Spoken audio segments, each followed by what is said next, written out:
The slap cracked across Emma's face like a gunshot, splitting her lip open in one vicious motion. Blood trickled down her chin as Donovan Thatcher's hand hung in the air, his face twisted in drunken satisfaction. The entire bar fell silent. He leaned in close, his breath reeking of whiskey and arrogance, and whispered loud enough for his ranger buddies to hear, "What's wrong, sweetheart? Cat got your tongue." His friends erupted in laughter, their voices bouncing off the sticky floor and wood-paneled walls. Emma didn't move, didn't blink. She just stared at him with those calm, unreadable eyes, blood pooling at the corner of her mouth. Donovan had no idea he'd just made the worst mistake of his life. Before we continue, make sure to subscribe to this channel and hit that notification bell so you don't miss what happens next. This story is going to take you on a wild ride, and I want you here for every second of it. Also drop a comment below telling me what city you're watching from. I love seeing how far these stories travel. Now let's get back to it. Emma Consinkay didn't look like much sitting in that corner booth. She was small, maybe 5'4" on a good day, with dark hair pulled into a loose ponytail and a worn college hoodie that swallowed her frame. Her hands were wrapped around a glass of water, not alcohol, and she kept her head down like she was trying to disappear into the cracked leather seat. To anyone watching, she looked like a kid who wandered into the wrong bar. Maybe a student from the community college down the road who needed a quiet place to think. Harmless, vulnerable, easy prey. That's exactly what Donovan Thatcher thought when he spotted her from across the room. "Look at that," Donovan said to his buddies, jerking his chin toward Emma's booth. He was loud, too loud, the kind of loud that came from too many drinks and too much ego. "Little girl all alone. What do you think she's doing in a place like this?" His friends, 3 other Rangers from the 75th Regiment, laughed on cue. They were all cut from the same cloth, big, muscular, with high and tight haircuts, and the kind of swagger that came from knowing they were trained killers. They'd been at the bar for hours celebrating some training exercise they'd aced, and the alcohol had turned their confidence into something uglier. "Maybe she's lost," one of them said, a guy named Martinez with a thick neck and a smile that didn't reach his eyes. "Or maybe she's looking for a real man," another one added. His name was Keller, and he had a scar running down his left cheek that he liked to show off. Donovan stood up, swaying slightly, and started walking toward Emma's booth. His boots thudded against the floor with each step, and the sound seemed to echo through the quiet bar. The bartender, an older guy with gray hair and tired eyes, glanced up but didn't say anything. He'd seen this kind of thing before. Military guys getting rowdy looking for trouble. It usually ended with someone getting kicked out or worse. Emma saw Donovan coming. Of course she did. She'd clocked him the moment he and his friends walked into the bar 2 hours ago. She'd recognized the walk, the posture, the way they carried themselves. Military, probably Army based on their builds and the patches she could make out on their jackets when they threw them over their chairs. Rangers, if she had to guess. Good soldiers, well-trained but young. Cocky, the kind who thought their training made them invincible. She'd dealt with their type before. Donovan reached her booth and stood there for a moment, looking down at her with a grin that made her stomach turn. "Hey there, sweetheart," he said, his voice dripping with condescension. "You look a little lonely over here. Mind if I keep you company?" Emma didn't look up. She kept her eyes on her glass, her fingers tracing the condensation on the outside. "I'm good, thanks," she said quietly. Donovan's grin faltered for just a second before it came back meaner this time. "Oh, come on, don't be like that. I'm just trying to be friendly." "I said I'm good." His jaw tightened. Behind him, his friends were watching, waiting to see what he'd do. Donovan felt the pressure of their eyes on his back, felt the need to prove himself, to show them he could handle a girl who didn't know her place. "You know what your problem is," he said, his voice getting louder. "You don't know how to talk to people. Someone should teach you some manners." Emma finally looked up at him. Her eyes were dark, almost black in the dim light of the bar, and there was something in them that made Donovan pause. It wasn't fear. It wasn't anger. It was something else, something he couldn't quite name. "Walk away," she said. Donovan laughed, but it sounded forced. "Or what? You gonna cry, gonna call your daddy?" Emma's hand tightened around her glass, but she didn't say anything. That's when Donovan made his first mistake. He reached out and knocked the glass out of her hand. It hit the table with a dull thud, water spilling everywhere, soaking into the napkins and dripping onto the seat. "Oops," he said, his grin widening. "Looks like you made a mess. Maybe you should clean that up." Emma stood up slowly. She was shorter than him by almost a foot, and when she stood, Donovan had to look down at her. It made him feel powerful and control. Sit down, sweetheart, he said, putting his hand on her shoulder and pushing her back toward the booth. That's when Emma's hand shot up and grabbed his wrist.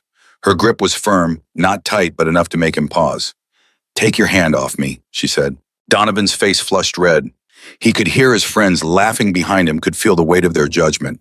He couldn't back down now, not in front of them. Or what, he said, leaning in close. What are you going to do about it, little girl? Emma's eyes didn't waver. You don't want to find out. Donovan's anger flared. Who did this girl think she was? He was a staff sergeant in the 75th Ranger Regiment. He'd done 3 tours overseas, had more combat experience than most people would see in a lifetime. And this little college girl thought she could threaten him. He pulled his hand back and slapped her across the face. The sound echoed through the bar like a thunderclap. Emma's head snapped to the side, and when she turned back, there was blood on her lip. It dripped down her chin, bright red against her pale skin. The bar went silent. Even Donovan's friends stopped laughing. Emma touched her lip with her finger, then looked at the blood.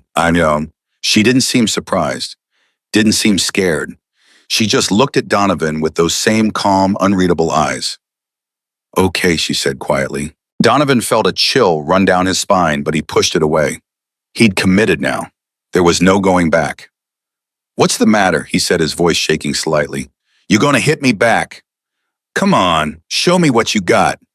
Emma didn't move. She just stood there, blood dripping from her chin, staring at him. Behind Donovan, Martinez stood up. Yo, Don, maybe we should... Shut up, Donovan snapped. He turned back to Emma. You think you're tough. You think because you don't cry that makes you strong. Emma's hand moved to her pocket, and for a second, Donovan thought she was going for a weapon. But instead, she pulled out a small metal coin and set it on the table between them.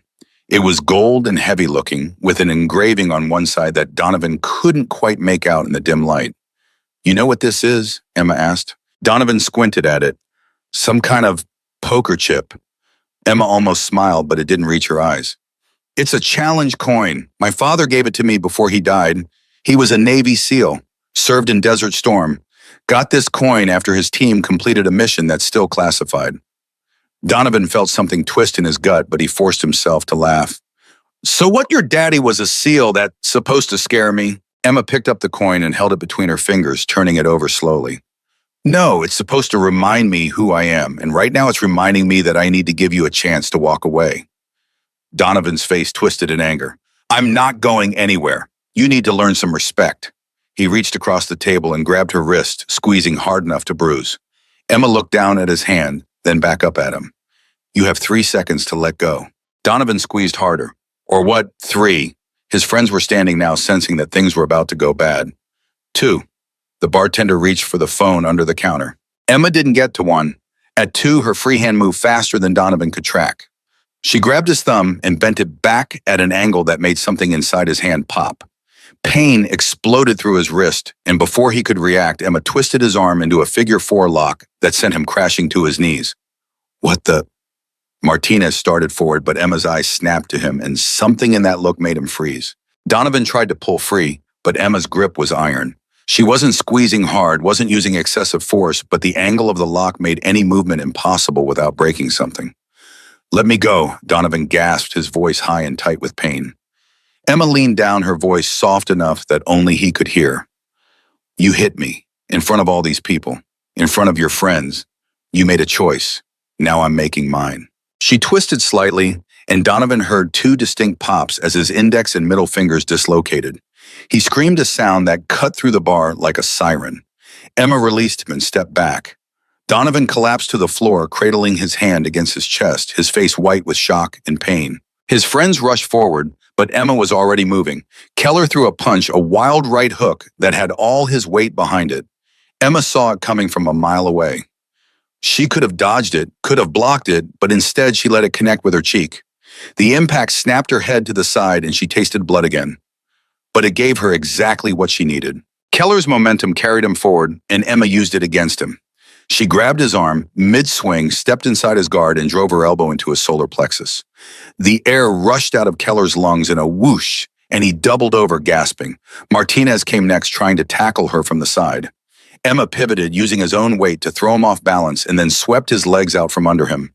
He hit the floor hard, his head bouncing off the wood with a sickening thud. The third ranger, whose name Emma didn't know, backed away, his hands up. Whoa, whoa, we're done. We're done. Emma straightened, breathing evenly, and looked down at Donovan. He was still on the floor, tears streaming down his face, his hand a mangled mess. The bartender was on the phone now, probably calling the police. Emma knew she had maybe 2 minutes before things got complicated. She walked back to her booth, picked up the challenge coin, and then pulled out a second one from her pocket. This one was different, heavier, with a trident engraved on one side and the words Naval Special Warfare Development Group on the other. She walked back to Donovan and crouched down beside him. His eyes were wide, unfocused, swimming with pain and confusion. You wanted to know what makes me strong, she said quietly. She placed both coins on the floor next to him. It's not what you think. It's knowing when to hold back, when to show mercy. Your problem is you never learned that lesson. She stood up and walked toward the door. Behind her, she could hear Donovan's friends helping him to his feet, their voices frantic and scared. Emma pushed open the door and stepped out into the cool night air. Her cheek was swelling where Keller had hit her, and her lip was still bleeding. But she felt calm, centered like she always did after a fight. Her phone buzzed in her pocket. She pulled it out and saw a text from a number she didn't recognize.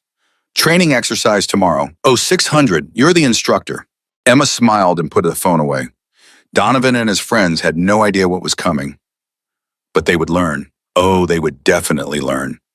Inside the bar, Donovan finally managed to stand with Martinez's help. His hand was throbbing, each pulse of pain sending waves of nausea through his body. He looked down at the 2 challenge coins on the floor and felt his stomach drop. What the hell just happened? Keller gasped, still trying to catch his breath. Martinez picked up one of the coins and turned it over in his hand. His face went pale as he read the inscription. Don, do you know what this is? He asked, his voice barely above a whisper. Donovan shook his head, unable to speak. This is a DevGru coin, Naval Special Warfare Development Group. That's SEAL Team 6, man. That girl, she's not just some random person. Donovan felt like the floor had dropped out from under him. SEAL Team 6, the most elite special operations unit in the entire military. And he just slapped one of their operators in the face. Oh God, he whispered. Oh God, what did I do? The bartender came over, his expression grim. Cops are on their way. You boys want to explain what happened here. But Donovan wasn't listening. He was staring at the door where Emma had disappeared, his mind racing with the implications of what he'd just done. He'd picked a fight with a Navy SEAL, a DevGru operator, someone who had probably seen more combat, more real violence than he could ever imagine. And she'd let him hit her, had let his friend hit her. Why? The answer came to him slowly, painfully. She'd wanted witnesses, wanted to make sure everyone saw that she'd given them every chance to walk away, that they had been the aggressors. She'd been in control the entire time. Donovan sank back to the floor, his injured hand forgotten for the moment. His entire world had just shifted, and he didn't know how to process it. Keller sat down next to him, his face still flushed from lack of oxygen. We're screwed, aren't we? Donovan didn't answer. He just stared at the coins on the floor and wondered how everything had gone so wrong so fast. Outside, Emma walked to her car and sat in the driver's seat.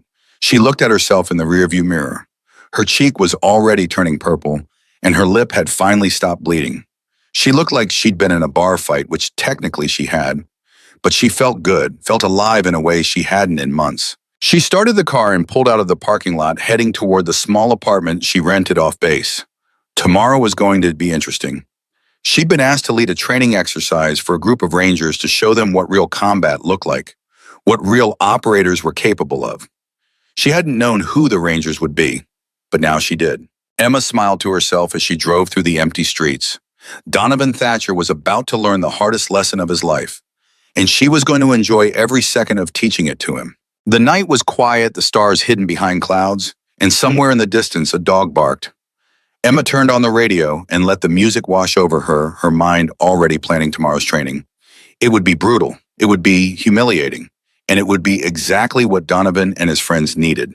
Because the hardest part of being strong wasn't the fighting. It wasn't the training or the deployments or the missions that kept you up at night. It was knowing when to hold back, when to show mercy, when to let someone walk away, even though every instinct in your body screamed for you to finish them. Emma had learned that lesson the hard way through years of blood and sweat and loss. And now it was Donovan's turn to learn. She pulled into her parking spot and turned off the engine. The silence that followed was absolute, broken only by the ticking of the cooling engine. Emma sat there for a long moment, her hands on the steering wheel, and thought about her father, about the coin he'd given her, about the lessons he'd taught her before cancer took him away. "Thanks, Dad," she whispered to the empty car, "for everything." Then she got out, locked the door, and walked into her apartment. Tomorrow would come soon enough, and when it did, Donovan Thatcher would wish he'd never laid eyes on her. Donovan didn't sleep that night. He couldn't. Every time he closed his eyes, he saw Emma's face, saw the blood on her chin, saw those dark eyes staring at him with an expression he still couldn't name. His hand was wrapped in a makeshift splint that Martinez had fashioned from duct tape and a ruler they'd found in the bar's back office. The emergency room doctor had reset his fingers, given him painkillers that barely touched the edge of his agony, and told him he was lucky nothing was broken worse than it was. Lucky. The word tasted like ash in his mouth. At 0530, his alarm went off. Donovan sat up in his bunk, his hand throbbing with each heartbeat, and stared at the wall. Around him, the barracks were coming alive with the sounds of men getting ready for morning PT. Keller was in the shower, still moving gingerly from where Emma had hit him. Martinez was sitting on his bunk, lacing up his boots with methodical precision that spoke of deep worry. "You think they know?" Martinez asked without looking up. Donovan knew exactly what he meant. "I don't know. The cops let us go. Didn't even file a report. That bartender, he just looked at those coins and told them it was a misunderstanding." "That's not good," Keller said from the bathroom doorway, water still dripping from his hair. "That means someone made a call, someone with enough pull to make assault charges disappear." Donovan's stomach churned. He'd been in the military long enough to know how things worked. When charges disappeared, it wasn't because you were off the hook. It was because someone wanted to handle things their own way.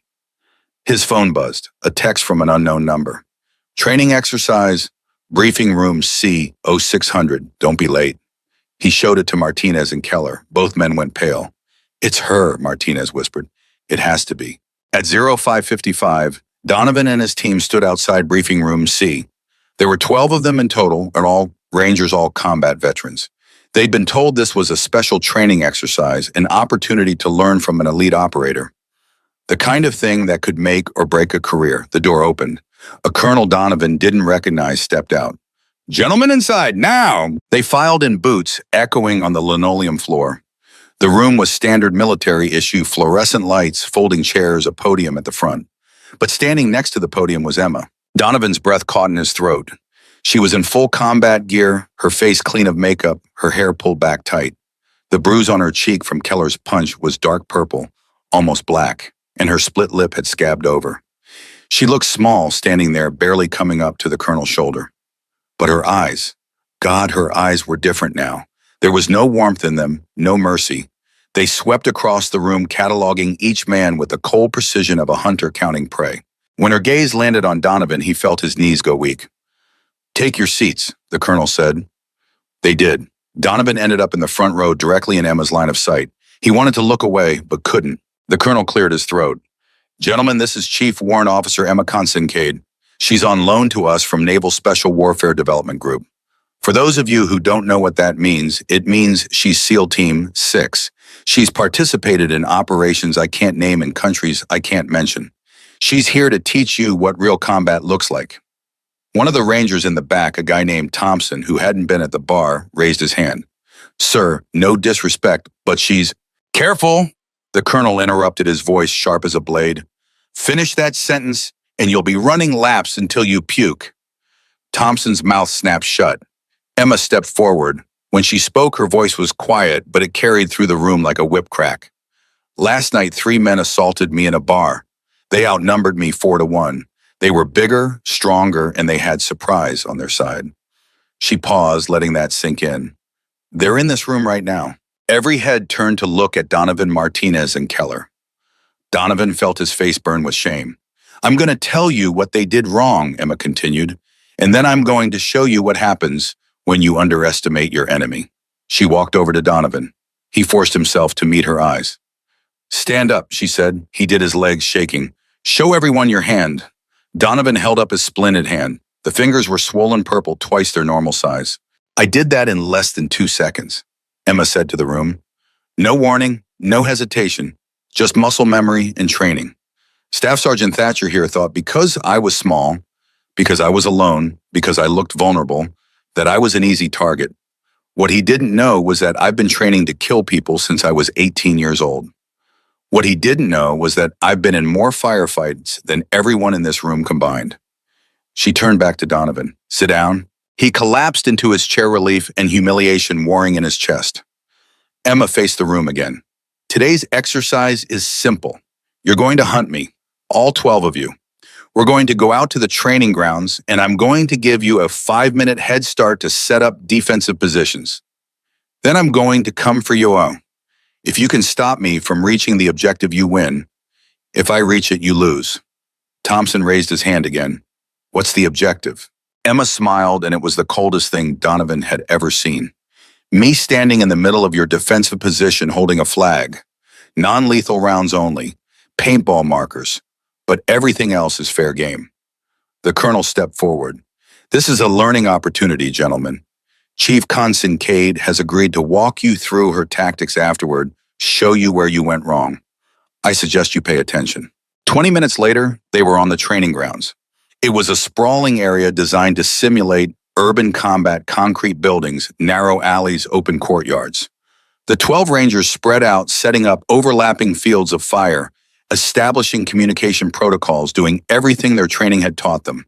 Donovan was positioned on a rooftop with Martinez, both of them armed with paintball rifles. His hand made it hard to hold the weapon steady, but he managed. This is insane, Martinez muttered. She's one person. We're 12. We've got high ground superior numbers, and we know she's coming. She took down 3 of us in a bar, Donovan reminded him, in less than a minute. That was different. We were drunk, stupid. This is combat. Our home turf. Donovan wanted to believe him. He really did. Their radio crackled. 5 minutes up. She's moving. Donovan scanned the approaches to their position. Nothing. Just empty streets and silent buildings. Where is she? Martinez whispered. Then Thompson's voice came over the radio, panicked and sharp. Contact east of Cheese. The transmission cut off with a wet thump. Thompson's down. Someone else reported. I didn't even see her. 1 second he was there, the next. Another thump, silence. 2 down, Martinez breathed. In less than 30 seconds. Donovan's heart was racing. He swept his rifle across the rooftops, the windows, the alleys. Where was she? A third voice came through the radio. I've got eyes on her. She's in the, a sharp crack, then nothing. 3 down, Donovan said. His mouth was dry. Keller's voice came through next. She's moving through the buildings, using the shadows. I can barely track her. Take the shot, someone yelled. I can't get it clean. Keller's transmission ended with a grunt of pain. 4 down. Martinez grabbed Donovan's shoulder. We need to reposition. Now. They started moving across the rooftop, keeping low. Below them, Donovan could hear shouts, the pop of paintball markers firing, then silence. One by one, their teammates were being eliminated. 5 down, 6, 7. This isn't possible, Martinez gasped. She's one person. 8 down. They reached the edge of the rooftop. Below was a narrow alley, then another building. If they could cross, they might be able to set up a better position. Might be able to, Emma dropped from the sky. She'd been on the building above them, had timed her drop perfectly. She landed between Donovan and Martinez, rolled, came up with her paintball marker already raised. Martinez fired first. Emma twisted the paintball, missing her by inches, and shot him twice in the chest. He went down with a groan, paint splattered across his vest.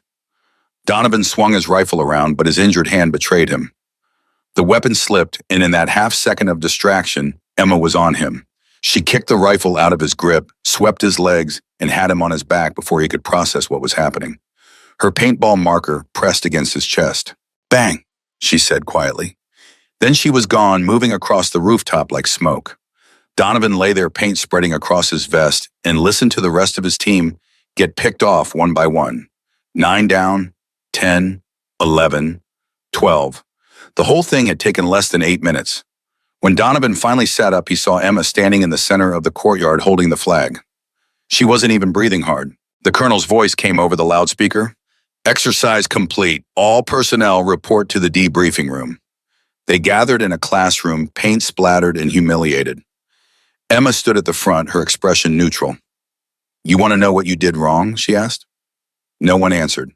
You thought like soldiers, conventional tactics, overlapping fields of fire, defensive positions, all good strategies if you're fighting an enemy who plays by the same rules. She paused. I don't play by those rules.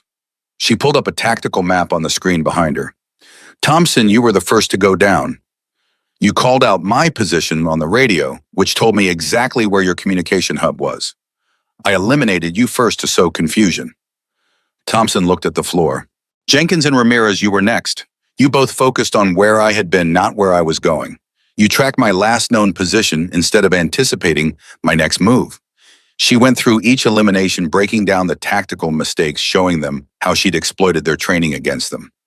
Keller, you hesitated. You had a shot, a clean shot, but you waited trying to make it perfect. In combat, perfect gets you killed. Good enough keeps you alive. Keller nodded, his face tight. Donovan and Martinez, you made the mistake of assuming I couldn't reach you on that rooftop. You forgot to watch above. Always watch above. Donovan felt the weight of his failure settling on his shoulders. Emma turned off the screen. Here's what you need to understand. Size doesn't matter. Numbers don't matter. What matters is training adaptability and the willingness to do what your enemy thinks is impossible. You all fought well. You used good tactics. But you fought the enemy you expected, not the enemy you had. The colonel stood up. Chief Kincaid has agreed to run this exercise again tomorrow. And the day after that, and every day for the next 2 weeks. By the time she's done with you, you'll be thinking like Tier 1 operators instead of conventional soldiers. A hand went up. It was Martinez. Chief, can I ask you something? Emma nodded. Last night in the bar, you let Keller hit you. Why? The room went silent. Emma's expression didn't change. Because I needed witnesses to see that I gave you every opportunity to walk away. Because I needed the legal high ground. And because I wanted to see if you'd pull your punch when you realized what you were doing. Did I? Keller asked quietly. No, you put everything you had into it. She touched her bruised cheek, which told me everything I needed to know about your character. The words hung in the air like a condemnation. The colonel dismissed them. As they filed out, Donovan hung back. Chief, he said. Emma looked at him. I'm sorry for what I did, for all of it. Emma studied him for a long moment. Sorry doesn't mean anything. Change means something. Show me you've learned, and maybe that apology will be worth something. And she walked past him, leaving Donovan standing alone in the empty classroom. That night, lying in his bunk, Donovan thought about everything that had happened. The bar, the training exercise, Emma's words. He'd spent his entire career thinking he was a warrior, thinking his Ranger tab and combat deployments made him special. But Emma had shown him the difference between being a good soldier and being an elite operator. It wasn't about strength or even courage. It was about mindset, about seeing the world not as it was, but as it could be, about turning every disadvantage into an advantage. His phone buzzed, another text from the unknown number. Tomorrow, 600. We're going again. This time I'm giving you 10 minutes instead of 5. Use them wisely. Donovan showed the text to Martinez. She's giving us a handicap, Martinez said. No, Donovan replied, finally understanding. She's showing us that even with twice the prep time, we're still going to lose. She's teaching us humility. Think we'll ever beat her. Donovan looked at his splinted hand, thought about how easily she dismantled 12 combat-trained Rangers, thought about the look in her eyes when she'd stood in that courtyard holding the flag. I don't know, he admitted, but I'm going to try like hell to make her work for it. Martinez managed a weak smile. That's something at least. The lights went out. In the darkness, Donovan heard the sounds of men shifting in their bunks, trying to find sleep that wouldn't come easy. They were all thinking the same thing.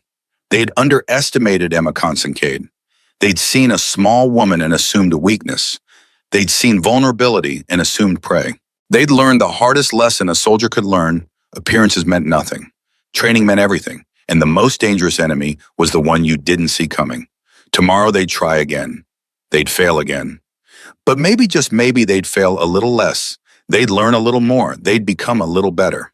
Because that's what Emma was really teaching them. Not tactics, not combat techniques.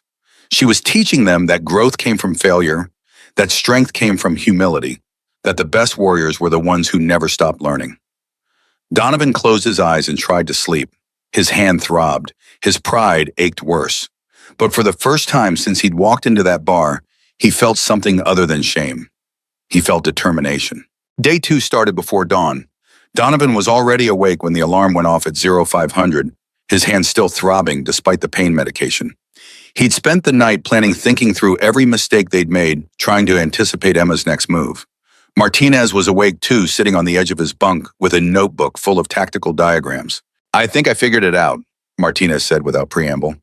"Yesterday she used our communication against us. So today we go radio silent, hand signals only." Donovan shook his head. "She'll expect that. She'll know we learned from yesterday." "So what do? We use the radios, but we feed her false information. Make her think we're setting up in one position when we're actually somewhere else." Keller emerged from the bathroom, his face grim. "That assumes she's listening to our comms. What if she's not?"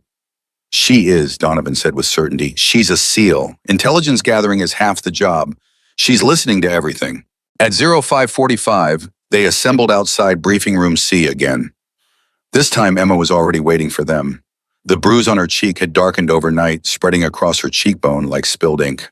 She looked even smaller in the morning light, more fragile somehow, but Donovan knew better now. 10-minute head start today, she said without preamble. Same objective, same rules. Any questions? Thompson raised his hand. "Chief, are you going to use the same tactics as yesterday?" Emma's eyes gleamed. "What do you think, Thompson?" "I think you're going to change it up. Keep us guessing." "Smart, but wrong. I'm going to do exactly what I did yesterday. Same approach, same techniques, same entry points. The question is whether you've learned enough to stop me." The Rangers exchanged glances. Donovan felt a chill run down his spine. She was telling them her plan and still confident they couldn't stop her. That was either supreme arrogance or absolute certainty. He was betting on the latter. They deployed to the training grounds. This time, Donovan insisted on a different strategy. Instead of spreading out, they clustered in 3 groups of 4, each covering a different approach to the objective. They set up overlapping fields of fire, but kept the groups close enough to support each other. "Radio discipline," Donovan reminded everyone. "We use the comms to feed her bad intel, make her think we're weaker than we are." Martinez nodded and keyed his radio. "This is Martinez. I'm setting up on the east rooftop. I've got one other guy with me. West side is empty over." In reality, Martinez had 4 men with him, and the west side had a full team dug in. The 10 minutes ticked by with agonizing slowness. Donovan's heart hammered in his chest. His hand ached. Sweat ran down his back despite the cool morning air. "Time's up," crackled over the loudspeaker. "Chief Consincade is moving." Donovan held his breath. They'd planned for this. They'd adapted. They'd learned. 30 seconds passed. A minute. 2 minutes. Nothing. "Where is she?" Keller whispered into his radio. Then Thompson's voice calm and controlled. "I've got movement. South approach. She's using the same route as yesterday." Donovan felt a surge of hope. They'd predicted this. They had 3 men waiting at that exact position. "Taking the shot," Thompson said. 3 paintball markers fired in unison. Donovan heard the impacts, heard Thompson's triumphant shout.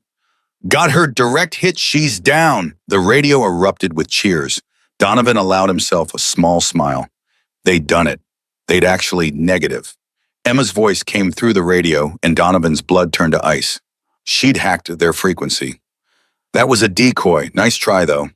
Before anyone could respond, the real assault began. Emma hit them from the north, the one approach they'd left weakest because her pattern yesterday had never taken her that direction. She came through a blind spot in their coverage, moving fast and low. Ramirez went down first, never even got his marker up. Jenkins was next eliminated while trying to reposition. North side, north side," Donovan screamed into the radio, abandoning the deception. "She's coming from the north." Martinez and his team wheeled around trying to bring their weapons to bear, but Emma was already past them. She moved through the training ground like water flowing around the obstacles, using every piece of cover. Thompson tried to cut her off. Emma didn't slow down. She fired on the move 2 quick shots that caught him in the chest and shoulder. He stumbled back, swearing. "She's heading for the center," Keller shouted. "Cut her off!" 6 Rangers converged on Emma's position from 3 different angles. For a moment, Donovan thought they had her. She was boxed in, nowhere to go, 6 markers pointed at her from 3 directions. Emma looked up at the building beside her, then at the Rangers closing in. She smiled. Then she threw a smoke grenade. The training ground erupted in thick white smoke. Donovan couldn't see 3 feet in front of his face. He heard shots, heard men shouting, heard the thud of bodies hitting the ground. When the smoke cleared 15 seconds later, Emma was standing in the center of the objective area holding the flag. 4 more Rangers were down, paint covering their gear. That left only Donovan and Martinez. They were positioned on opposite sides of the courtyard, both with clear shots at Emma. She stood between them, perfectly exposed, the flag in one hand. "Take the shot!" Martinez yelled. Donovan sighted down his marker. Emma didn't move, didn't even raise her weapon. She just stood there waiting. Something felt wrong. Donovan's finger hovered over the trigger. "Shoot her!" Martinez screamed. Donovan fired. So did Martinez. Both paintballs flew true, both headed straight for Emma's center mass. She dropped the flag and moved. Her hands came up, and impossibly she caught both paintballs mid-flight. The impact had to hurt, had to sting her palms, but her face showed nothing. Then she threw them back. The paintballs hit Donovan and Martinez simultaneously, exploding across their chests. "Exercise complete," the loudspeaker announced. Donovan stood there staring at the paint on his vest, his mind refusing to process what had just happened. She'd caught their shots, had physically caught paintballs moving at over 200 feet per second and thrown them back.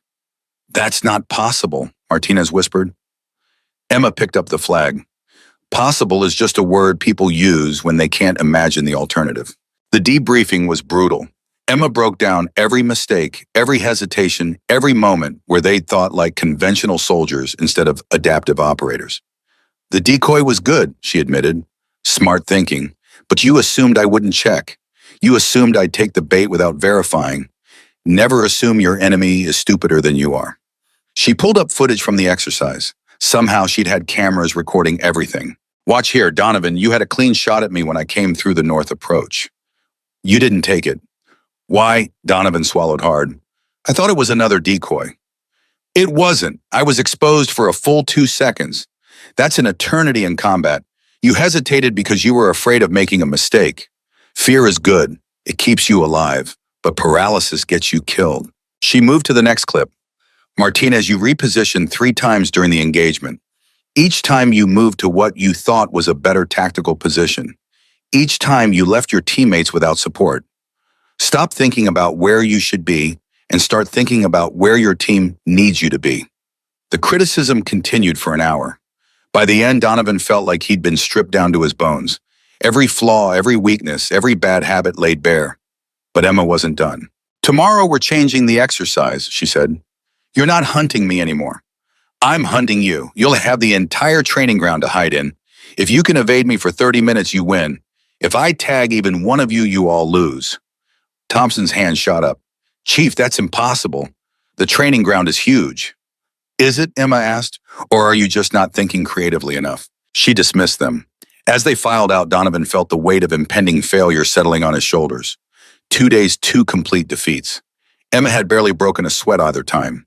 He was starting to understand why SEAL Team 6 was considered the pinnacle of special operations. It wasn't about physical ability. It was about mindset, about seeing possibilities where others saw limitations. That afternoon, Donovan found himself in the base gym, working through his frustration on a heavy bag despite his injured hand. Each punch sent lightning bolts of pain up his arm, but he didn't stop. "You're going to make that worse," Emma's voice came from behind him. Donovan spun around. She was in PT gear, her hair down for once, looking more like the college student he had seen in the bar than the operator who'd demolished his team twice. "I need to be ready for tomorrow," he said. "No, you need to heal. Injured operators are dead operators." She walked over to the bag and held it steady. "Hit it properly. You're favoring your good hand, which throws off your balance."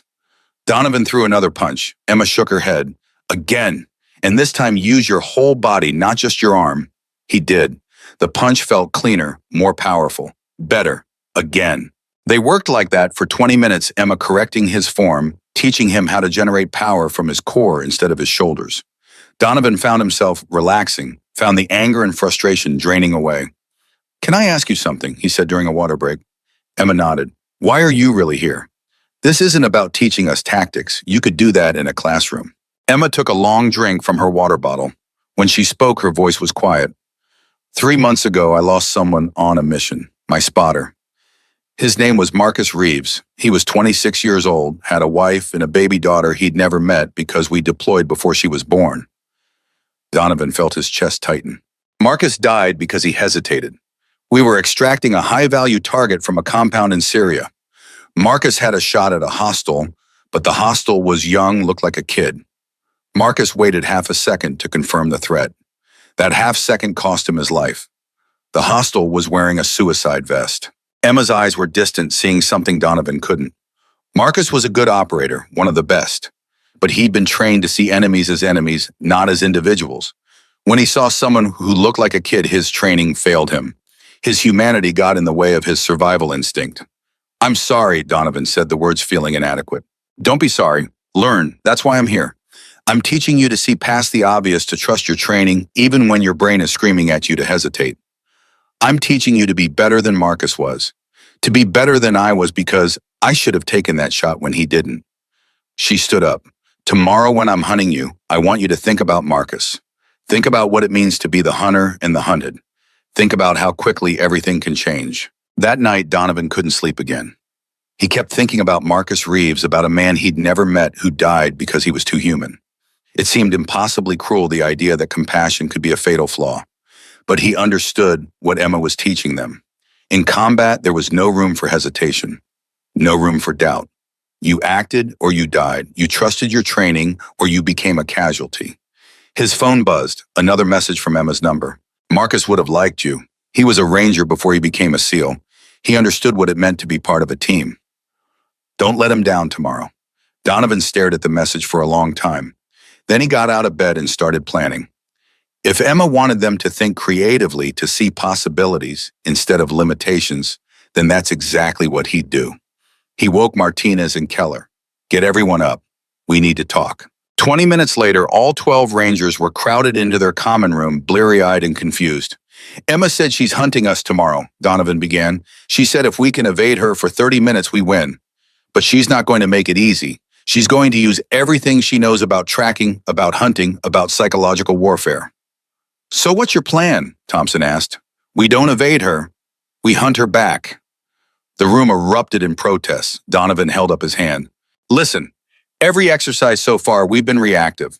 We've responded to her attacks, tried to defend against her moves. But she's better at offense than we are at defense. So we change the game. We make her react to us for once." Martinez leaned forward. "How?" "We split into 3 groups. 2 groups hide, make themselves obvious targets. The 3rd group shadows them, waiting for Emma to make her move. When she goes after the bait, we collapse on her from behind." Keller shook his head. "She'll see through that in a second." "Maybe, but she's been teaching us to think differently, to see possibilities. What if she expects us to finally learn that lesson? What if she's waiting for us to stop being predictable?" The room fell silent as they considered this. "It's risky," Martinez said finally. "If we're wrong, we lose even faster than before." "We're going to lose anyway," Donovan said flatly. "She's better than us, faster, smarter, more experienced. But maybe, just maybe, we can surprise her. And even if we fail, we'll fail doing something unexpected. That's worth something, isn't it?" Thompson stood up. "I'm in. Let's show her we can learn." One by one, the others nodded. They spent the rest of the night planning, arguing, refining their strategy. By the time the sun rose, they had a plan. It probably wouldn't work. Emma would probably see through it immediately. But it was theirs. It was creative. It was exactly the kind of thinking Emma had been trying to teach them. At 0600, they stood in the training ground ready to begin. Emma looked at them with those dark, knowing eyes. 30 minutes, she said, starting now." The Rangers scattered. Donovan ran with Martinez and Keller toward the eastern section of the training ground. Behind them, 2 other groups headed west and south. The 4th group, the shadows melted into the buildings and disappeared. Donovan's heart hammered as they set up their position. They were exposed, obvious, practically begging Emma to come after them. "She's going to know," Martinez whispered. "I know," Donovan replied, "but she's going to come anyway, because she wants to see if we'll follow through." They waited. 5 minutes passed. 10, 15, nothing. 20 minutes in, Donovan started to wonder if Emma had seen through their plan and was simply waiting them out. If she stayed hidden for 30 minutes, they'd win by default, but somehow he knew she wouldn't let that happen. 25 minutes. Then Keller's radio crackled with a voice that didn't belong to any of them. "Nicely done, gentlemen. You're thinking like operators now, but you made one critical mistake. Emma's voice was calm, almost proud. What mistake? Donovan whispered, though he knew she couldn't hear him. You assumed I'd come alone. The training ground's loudspeakers came alive with new voices. 4 other DevGru operators had been watching the entire time, hidden so well that none of the Rangers had spotted them. They'd been evaluating, assessing, waiting to see how the Rangers would perform. And now they were moving in. New objective, Emma's voice continued. Survive the next 5 minutes against 5 Tier 1 operators. If even one of you is still standing, when time's up, you win. Donovan looked at Martinez and Keller saw his own shock reflected in their faces. This wasn't an exercise anymore. This was a graduation test, and it was about to get very, very real. The first DevGru operator hit their position within seconds.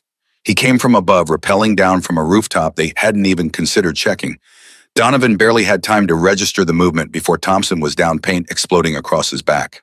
Contact high, Keller screamed, swinging his marker up, but the operator was already gone, vanished into the shadows like he'd never been there. Donovan's radio erupted with panicked voices. The Western team was under assault, voices overlapping in chaos. Someone was screaming about flanking movements. Someone else went silent mid-sentence. We need to regroup, Martinez shouted, already moving toward the center of the training ground. No, Donovan grabbed his shoulder. That's what they want. They're herding us together so they can take us all at once. Then what do we push? Donovan's mind raced. 5 operators, 12 Rangers. The numbers were in their favor, but the skill gap was astronomical. Every DevGru operator in this exercise had years of combat experience, had hunted actual terrorists in actual war zones. The Rangers were good, but they were outmatched. Unless they stopped fighting like Rangers and started fighting like SEALs. We split up, Donovan said. Make ourselves harder to track, force them to spread out. That's suicide, Keller protested. So is staying together. At least this way, some of us might survive. Another scream cut through the radio. The Southern team was down to 1 man. Donovan made a decision. Keller, you go east. Martinez west. I'm heading north. Move fast, stay low, and don't engage unless you have no choice. The goal is survival, not victory. They separated. Donovan ran through the training ground, his injured hand throbbing with each jarring step. Behind him, he heard the pop of paintball markers, heard men shouting, heard the systematic elimination of his team. He ducked into a building, pressed himself against the wall, and tried to control his breathing. Through a broken window, he could see 2 Rangers pinned down by a single operator. The SEAL was playing with them, firing from different positions, making them think there were multiple hostiles. So he stands. Donovan watched one of the Rangers panic and break cover. The operator dropped him with a single shot. The second Ranger tried to run. The operator let him get 10 feet before eliminating him with a shot to the back. Clinical, efficient, merciless. Donovan's radio crackled. 8 down, it was Emma's voice. 4 minutes remaining. Only 4 Rangers left. Donovan, Martinez, Keller, and 1 other whose voice he hadn't heard in the chaos. Donovan moved deeper into the building, climbing stairs, trying to get elevation. If he could find a high position, maybe he could see the operators moving, could warn the others. He reached the 3rd floor and peered out a window. Below, he saw movement. Not a DevGru operator, Martinez running between buildings, trying to stay ahead of whoever was hunting him. Then Donovan saw her. Emma moving parallel to Martinez, matching his pace, waiting for the perfect moment to strike. She was herding him toward a dead end, toward a courtyard with no exits. Donovan keyed his radio. Martinez, stop, you're being funneled. Martinez froze, looked around, saw the trap. He started to backtrack, but another operator appeared behind him. Martinez was boxed in. He did the only thing he could. He charged Emma. It was brave and stupid, and exactly what a Ranger would do. Martinez fired as he ran, paintballs flying wild. Emma didn't even try to dodge. She walked straight toward him, letting the shots miss, and when Martinez was close enough, she sidestepped his tackle and swept his legs. Martinez went down hard. Emma's marker was on him before he hit to the ground. 9 down, she said into the radio. 3 minutes. Donovan pulled back from the window, his heart hammering. 3 Rangers left. 3 minutes. The math was simple and brutal. His radio crackled again. This time it wasn't Emma, it was Keller. I've got eyes on one of them. 3rd building from the north entrance, 2nd floor. Donovan's breath caught. Keller had spotted an operator. That meant he might have a shot. Don't engage, Donovan whispered into the radio. Stay hidden. Negative, so I'm taking the shot. If we don't fight back, we've already lost. Keller, don't! The sound of a paintball marker firing echoed through the training ground. Then silence. Long, terrible silence. Keller, Donovan whispered. No response. 10 down, a voice came through the radio. Not Emma this time. A male voice, deep and amused. 2 minutes, 2 Rangers. I like those odds. Donovan felt panic rising in his throat. He was alone. No, not alone. There was one other Ranger out there, someone whose identity he didn't even know. He had to move. Staying in one place was death. Donovan started down the stairs, moving as quietly as his boots would allow. He reached the 2nd floor when he heard footsteps above him. Someone was on the 3rd floor, the floor he'd just left. Donovan pressed himself into a doorway and held his breath. The footsteps moved slowly, methodically, checking each room. They were coming closer. He had 2 choices. Hide and hope he wasn't found, or run and hope he was faster. Donovan ran. He burst out of the building into an alley, sprinting for the next piece of cover. Behind him, he heard a shout, heard the pop of a paintball marker. Something whistled past his ear so close he felt the air displacement. He dove behind a concrete barrier, rolled, came up running. Another shot. This one hit the ground where he'd been a second before. You're fast, Emma's voice called out. Faster than I expected, but you're running out of room. Donovan looked around. She was right. He'd run himself into a section of the training ground with limited exits. The buildings formed a natural funnel, and Emma was at the wide end pushing him toward the narrow. He could see her now walking toward him with that same calm expression she'd worn in the bar. No rush, no urgency, just patient, inevitable pursuit. 1 minute 30, she said. You've done well, Donovan. Better than I thought you would after that first night. Where's the other Ranger? Donovan asked, stalling for time. Emma smiled. Eliminated 20 seconds ago. You're the last one. Donovan's heart sank. He was alone against 5 Tier 1 operators. The exercise was over. He'd lost. But Emma had taught him something over the past 3 days. The exercise wasn't over until the timer hit 0, or he was tagged. Every second he survived was a small victory. Every moment he stayed in the fight was proof he'd learned something.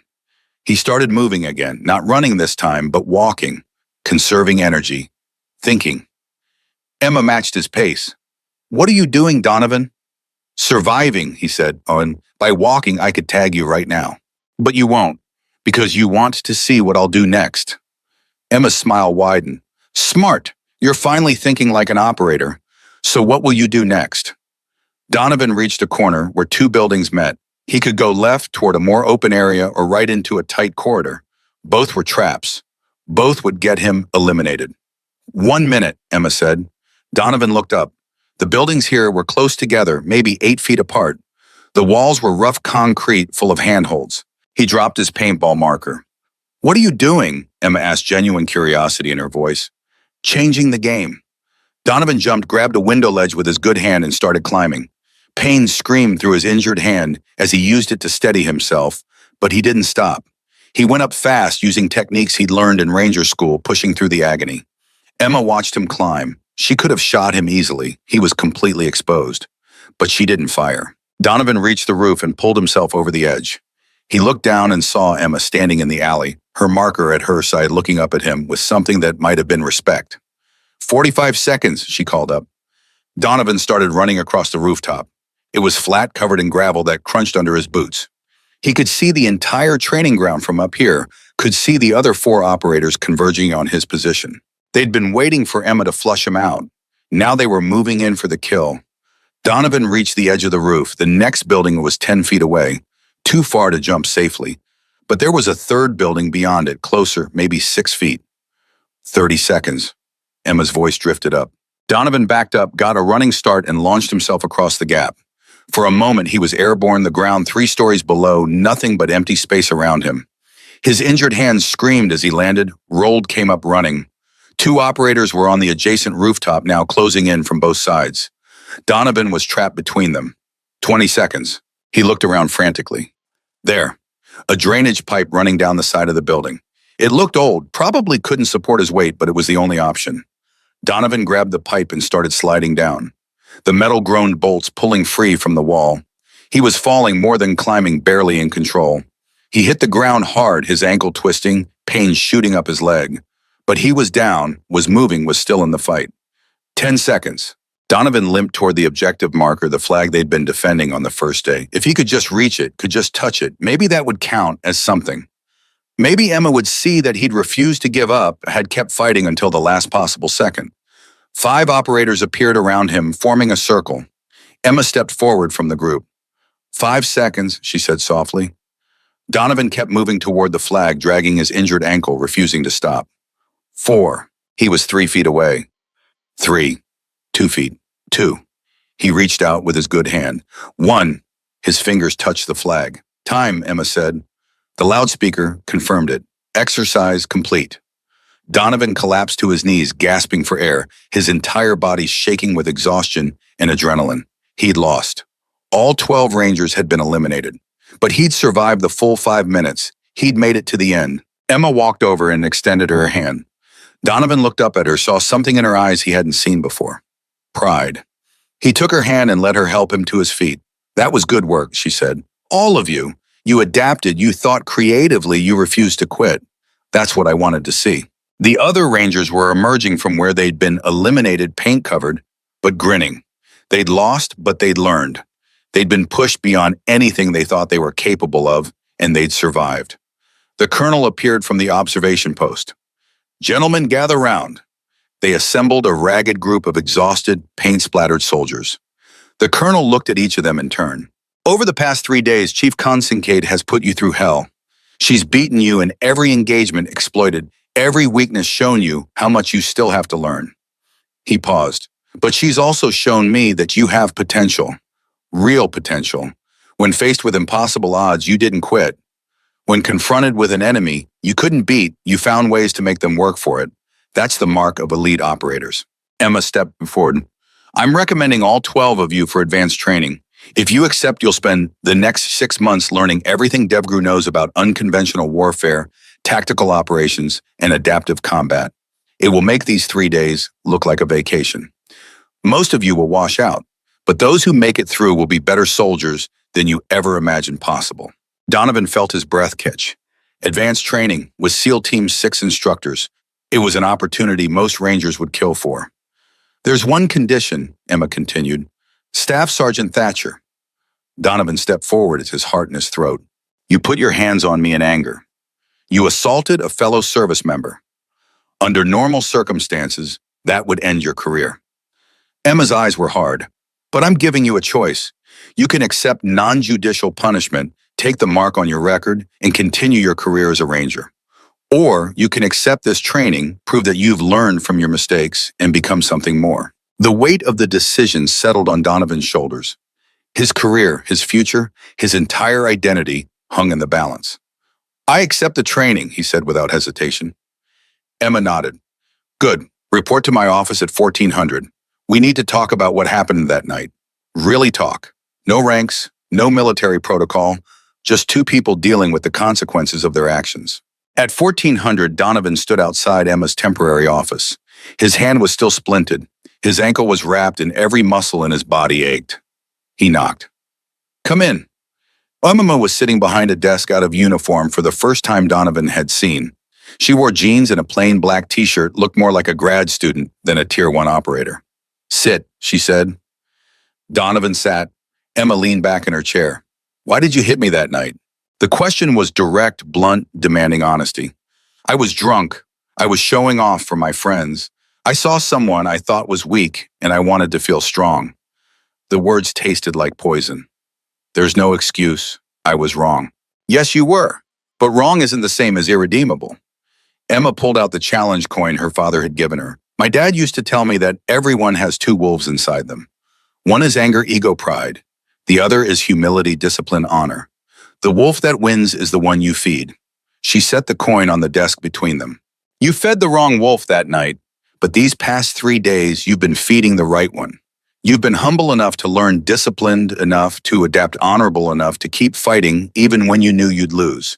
That's the man I'm training, not the drunk idiot in the bar. Donovan felt something loosen in his chest. Not forgiveness exactly, but the possibility of redemption. I won't let you down, he said. I know you won't, because if you do, I'll make these 3 days look like paradise. Emma smiled, and for the first time it reached her eyes. Training starts Monday. Get some rest this weekend. You're going to need it. Donovan stood to leave, but Emma stopped him. One more thing. Marcus Reeves, the man I told you about, he made a mistake because he let his humanity override his training. But you know what? He was a better man for having that humanity. The trick is learning when to let it guide you and when to set it aside. That's the balance every good operator has to find. How do you find it? Donovan asked. Emma looked at the coin on her desk. You make mistakes. You learn. You try to be better tomorrow than you were today. That's all any of us can do. Donovan left the office feeling lighter than he had in days. The path ahead would be brutal. The training would break him down and build him back up. But for the first time since that night in the bar, he felt like he had a future worth fighting for. That evening, he called his mother. She answered on the second ring. Donovan, baby, is everything okay? Yeah, Mom, everything's okay. I just wanted to tell you something. What's that? I messed up really badly, but I'm fixing it. I'm going to be better. There was a long pause. Then his mother's voice, soft and proud. That's all I've ever wanted for you, baby, to be better than you were yesterday. They talked for an hour about nothing and everything, and when Donovan finally hung up, he felt like a weight had been lifted from his soul. He lay in his bunk that night, staring at the ceiling, thinking about Emma and Marcus and the wolf you choose to feed. He thought about strength and weakness, about humility and honor, about the difference between being a good soldier and being a good man. Somewhere across the base, Emma was probably thinking about the same things. About the students she was shaping, about the man she'd lost, about the responsibility of passing on knowledge bought with blood and sacrifice. Tomorrow would bring new challenges. Monday would bring training that would test every limit Donovan thought he had. But tonight, in the quiet darkness of the barracks, he allowed himself to believe that maybe, just maybe, he could become the kind of operator Emma saw potential in. The kind of man who fed the right wolf. Monday morning came with rain. Cold, merciless rain that turned the training ground into a muddy nightmare. Donovan stood with the 11 other Rangers outside a nondescript building at 0500 water, streaming down his face, his injured hand still splinted, but healing. Emma emerged from the building wearing full combat gear. Behind her were the 4 DevGru operators from Friday's exercise plus 2 more Donovan didn't recognize. 6 Tier 1 operators, 12 Rangers. The ratio felt ominous. Welcome to selection, Emma said, her voice cutting through the rain. The next 6 months will determine whether you have what it takes to operate at the highest level. Most of you will quit. Some of you will be cut. A very few might make it through. She started walking, forcing them to follow. We're going to start with a simple exercise, a 12-mile ruck march. Full gear, 60-pound packs weapons, the works. You have 2 hours and 30 minutes. If you fall behind, if you quit, if you can't keep pace, you're done. No second chances. Thompson raised his hand. Chief, my gear isn't. Then you're already behind. Figure it out or go home. Emma set a brutal pace. Within the first mile, Donovan's ankle was screaming. The splint on his hand made it nearly impossible to distribute the weight of his pack properly. Rain turned the trail into a slick, treacherous obstacle course. Martinez fell at mile 3, his knee buckling on a patch of mud. He got up, kept moving, but Donovan could see the pain in every step. At mile 5, one of the Rangers Donovan barely knew, a guy named Patterson, stopped walking, just stopped. Emma circled back to him. You done? She asked. Patterson nodded, unable to speak. Then drop your pack and head back to base. You're out. Patterson dropped his gear and limped away. 11 Rangers left. Mile 7 was where it got truly brutal. The trail turned steep, climbing a hill that seemed to go on forever. Donovan's lungs burned. His legs felt like concrete. Every step was agony. Keller was struggling worse. His breathing was ragged, desperate. At mile 8, he collapsed. Emma stood over him. Get up. Keller tried. He got to his knees, then fell again. Get up or go home. I can't, Keller gasped. I can't do it. Emma's expression didn't change. Then you're out. Donovan wanted to help, wanted to say something, but he knew the rules. This was individual. You succeeded or failed on your own merit. Keller crawled to the side of the trail and sat there, head in his hands. 10 Rangers left. At mile 10, Donovan's vision started to blur. Dehydration, exhaustion, pain all combining into a haze that made it hard to think. He focused on Emma's back, on putting one foot in front of the other, on refusing to quit. They crossed the finish line at 2 hours and 28 minutes. 10 Rangers all still standing. Barely. Emma didn't give them time to recover. Weapons check, 90 seconds. If your rifle isn't clean and functional, you're out. Donovan's hands shook as he field stripped his weapon. The rain had gotten into everything. Mud caked the chamber. He worked frantically, using his shirt to wipe down components, his injured hand hampering every movement. Time, Emma called. She went down the line, inspecting each weapon. 2 Rangers failed. Their rifles had fouled chambers, carbon buildup that would cause malfunctions. Out, Emma said to both of them. Attention to detail keeps you alive. You just died. 8 Rangers remained. The next exercise was water survival. They were taken to a pool full combat gear, still on, and told to tread water for 20 minutes. No touching the sides, no floating on their backs, just vertical movement, keeping their heads above water with 60 pounds of gear trying to drag them down. Martinez lasted 15 minutes before he started sinking. A safety instructor pulled him out. 7 Rangers left. Thompson made it 17 minutes before exhaustion claimed him. 6 left. Donovan's arms felt like lead. Water filled his nose every time he dipped below the surface. His injured hand was useless for propulsion.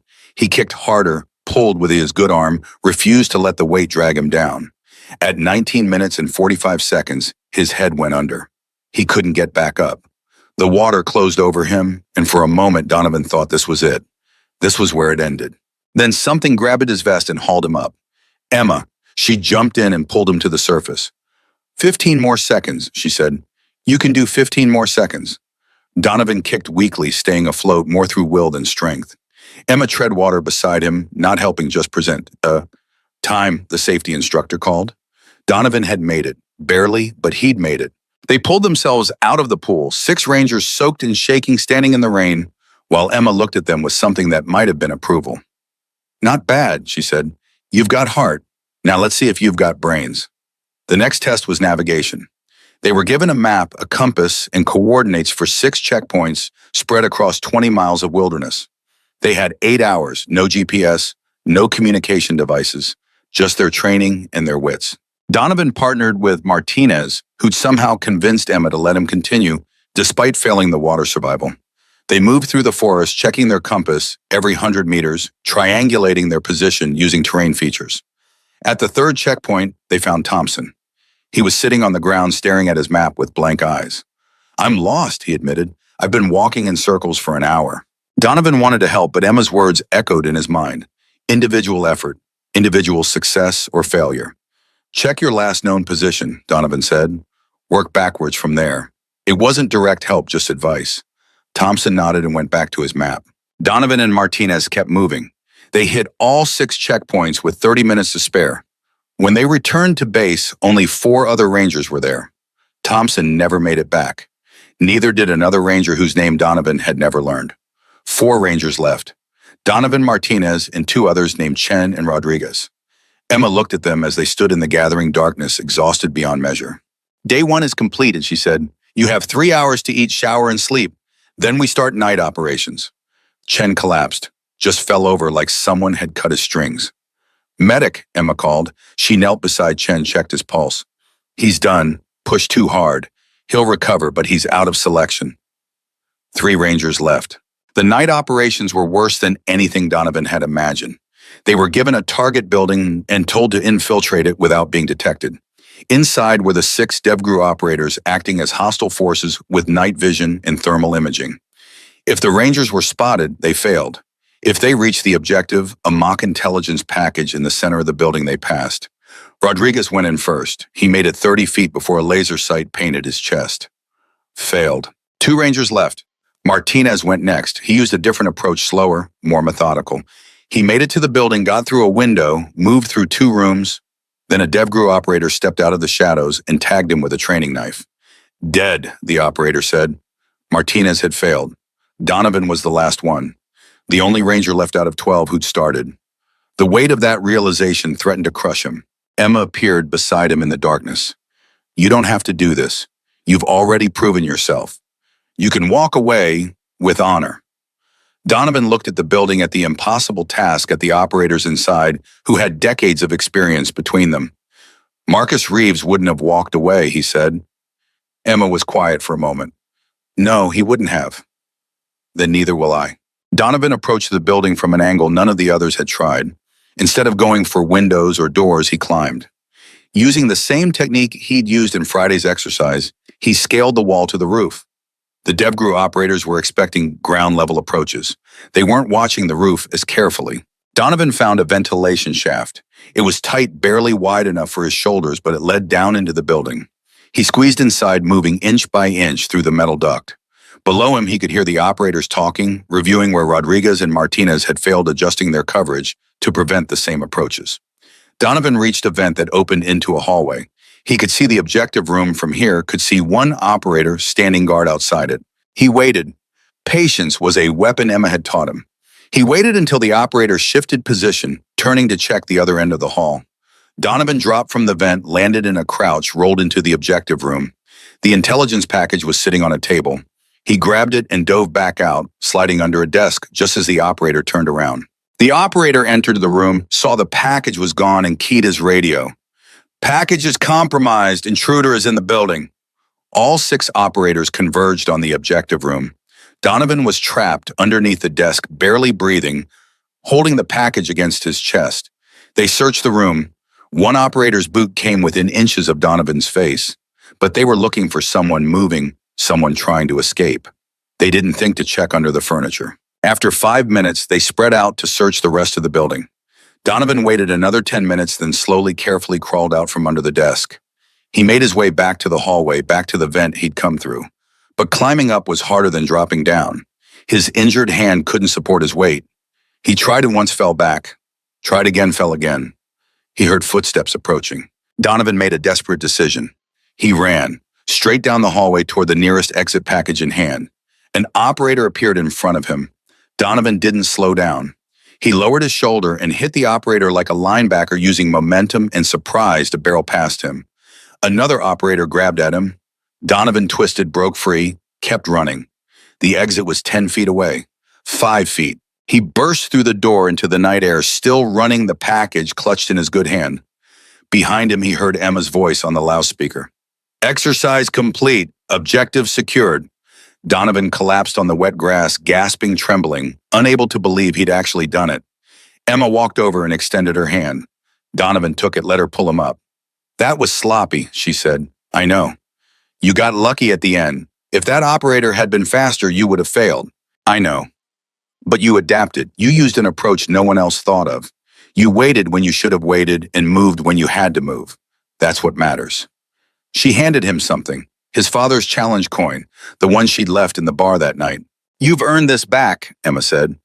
"Not because you're perfect, not because you're the best, but because you've proven you understand what it means to be strong. Real strength isn't about never failing. It's about getting up every time you fall. It's about learning from your mistakes.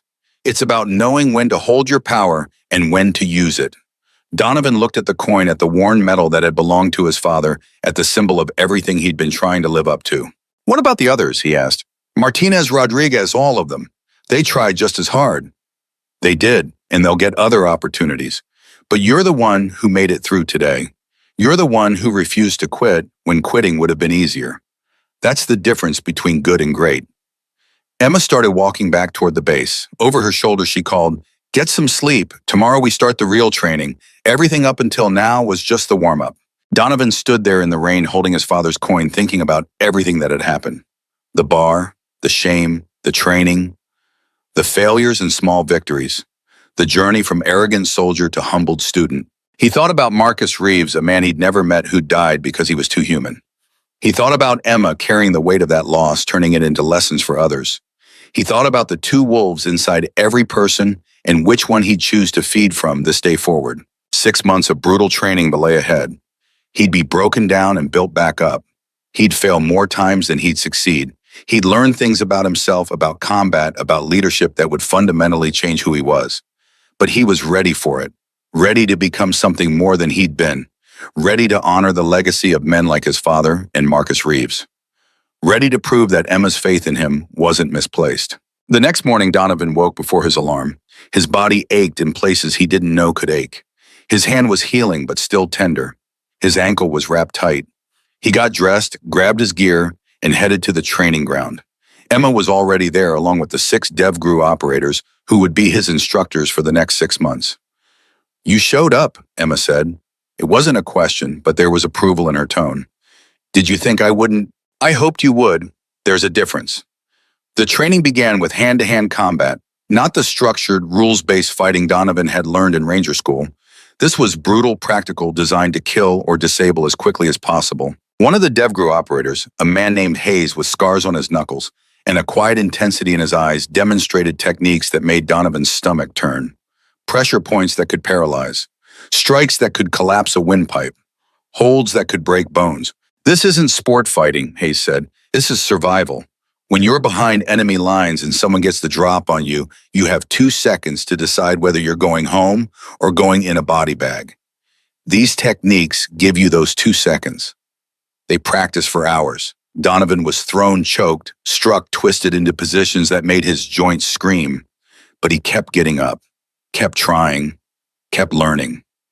During a water break, Emma pulled him aside. Your hand is holding you back, she said, looking at the splint. We need to take it off. The doctor said another 2 weeks. The doctor isn't training to be a Tier 1 operator. Take it off or go home.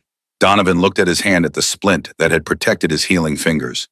Then he looked at Emma's face at the challenge in her eyes. He ripped the splint off. His fingers were stiff, the joints swollen, but they moved.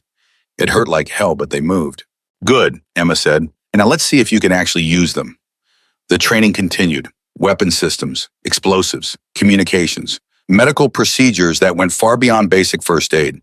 They learned to set broken bones to suture wounds, to perform emergency procedures that could save lives in the field. Donovan absorbed it all like a sponge. Every technique, every piece of knowledge, every hard-won lesson. He filled notebooks with diagrams and notes. He practiced until his muscles moved without conscious thought. He pushed past pain, past exhaustion, past the voice in his head that said he couldn't do this. 2 months in, Emma called him to her office. I need to tell you something, she said. Something I should have told you at the beginning. Donovan sat down, concerned by the seriousness in her tone. The night in the bar, when you hit me, I could have ended you right there, could have broken both your arms and left you on the floor. It would have been justified, would have been self-defense. I know, Donovan said quietly, but I didn't. Want to know why? He nodded. Because I saw something in you, something worth saving. You were drunk, stupid, full of ego. But underneath all that, I saw a soldier who wanted to be better, who wanted to matter. You just didn't know how. Emma leaned forward. I've trained a lot of people. Most of them had perfect records, perfect scores, perfect attitudes. And most of them washed out because when things got hard, when the training stripped away all there were pretenses, there was nothing underneath. No core, no real strength. She tapped the desk between them. You've got that core. I saw it when you climbed that building during Friday's exercise. I saw it when you refused to quit during the ruck march. I see it every day when you show up broken and exhausted and still ready to learn. That's what makes a Tier 1 operator. Not physical ability, not test scores, but that refusal to quit, that hunger to be better, that willingness to face your own failures and grow from them. Donovan felt something shift in his chest. Thank you for seeing that, for giving me this chance. Don't thank me. Prove me right. Show me that my faith wasn't all out misplaced. 4 months in the Rangers from the original 12 started showing up to watch Donovan train. Martinez, Thompson, Keller, all of them. They'd heard he was still going, that was actually making it through selection, and they wanted to see for themselves. During a break, Martinez pulled Donovan aside. Man, you look like hell, Martinez said, but there was pride in his voice. Feel worse, Donovan admitted. But I'm still here. We heard you're the only one left from the original group. That true? Yeah, 2 other guys from different units started when I did. One quit, one got injured. It's just me now. Keller joined them. You're going to make it, aren't you? You're actually going to graduate this thing. Donovan looked at his friends, at the men who'd been with him that night in the bar. I don't know, but I'm going to try until they drag me out or I make it through. That's all I can do. Thompson appeared grinning. That's all any of us can do, brother. Keep fighting, keep learning, keep getting better. They stood there together, these 4 Rangers who'd started this journey in shame and failure, and Donovan realized something profound. They'd all grown from that night. Maybe not in the same way, maybe not to the same degree, but they'd all taken the lesson Emma had taught them and applied it to their own lives. The final test came on the last day of the 6th month. It was called the culmination exercise, and it combined everything they'd learned into one brutal 36-hour evaluation. Donovan would be dropped into a simulated hostile environment with nothing but a knife and a radio. He'd have to evade capture, make contact with friendly forces, gather intelligence, and extract without being detected. The opposing force was 10 DevGru operators who knew the terrain and knew every trick Donovan might try. Emma gave him his final briefing. This is it. Everything you've learned, everything you've become, comes down to the next 36 hours. If you succeed, you graduate. If you fail, you go back to being a ranger. No shame in that, but you'll always know you were this close. Donovan nodded, checked his knife, tested his radio. One more thing, Emma said. She handed him a small patch. It was black with a gold trident. The SEAL trident. You won't earn this today. That takes years more training. But if you succeed, you'll be on the path. You'll be one step closer to becoming the operator I think you can be. Donovan looked at the patch, at the symbol of everything he had been working toward. Don't let me down, Emma said softly. Don't let yourself down. And don't let Marcus down. He'd have liked you, would have recognized the fire in you. Then she walked away, leaving Donovan alone with his thoughts and his mission. The 36 hours that followed were the hardest of Donovan's life. He was captured twice and escaped both times. He went 2 days without food, sleeping in 30-minute increments, moving constantly to stay ahead of his pursuers. He made contact with the friendly forces, gathered the required intelligence, and extracted exactly on schedule, despite a pursuit that came within feet of catching him. When he stumbled across the finish line, covered in mud and exhausted to the point of collapse, Emma was waiting. Congratulations, she said, you made it. Donovan wanted to celebrate, wanted to shout, but he was too tired. He just nodded and sat down hard on the ground. Emma sat beside him. You know what the hardest part of being strong is? Donovan remembered her words from that first night. Knowing when to hold your power. That's right, you learned that lesson. You learned it the hard way through pain and failure and humiliation. But you learned it. That makes you stronger than most people will ever be. She stood up and offered him her hand one final time. Donovan took it, let her pull him to his feet. Welcome to the next phase of your journey, Donovan Thatcher. You're not a SEAL yet. You're not even close. But you're on the path, and that's something worth being proud of. Donovan looked at Emma, at this small woman who'd taken a drunk, arrogant soldier and transformed him into something better. She'd broken him down and built him back up. She'd shown him his weaknesses and taught him how to overcome them. She'd given him a gift more valuable than any rank or medal, the knowledge of who he could become if he kept fighting to be better. Thank you, he said, and meant it with every fiber of his being. Emma smiled. Don't thank me. Thank yourself. You did the work. You made the choice to grow instead of quit. All I did was show you the path. You're the one who walked it. 6 months after the worst night of his life, Donovan Thatcher stood on a training ground in the rain, holding a challenge coin that represented not just his father's legacy, but his own journey from shame to strength. He'd learned that real power wasn't about dominating others or proving you were the strongest person in the room. Real power was about discipline, about choosing when to act and when to show restraint, about growing from your failures instead of being destroyed by them. He'd learned that the hardest battles aren't fought against external enemies, but against the parts of yourself that want to take the easy path, that want to quit when things get hard, that want to blame others instead of taking responsibility. And most importantly, he'd learned that strength without wisdom is just violence. But strength combined with humility, discipline, and honor becomes something extraordinary. Emma Kincaid had taught him all of this not through lectures or books, but through brutal, unforgiving experience that stripped away everything he thought he knew and rebuilt him into someone capable of walking the path toward becoming a Tier 1 operator. The journey wasn't over, would never truly be over, because growth was a lifelong pursuit. But Donovan finally understood what it meant to feed the right wolf, to be strong in the ways that actually mattered, and to honor the legacy of warriors like his father and Marcus Reeves, who'd given everything so that others could learn to be better. Vidike Sonnet 4.5.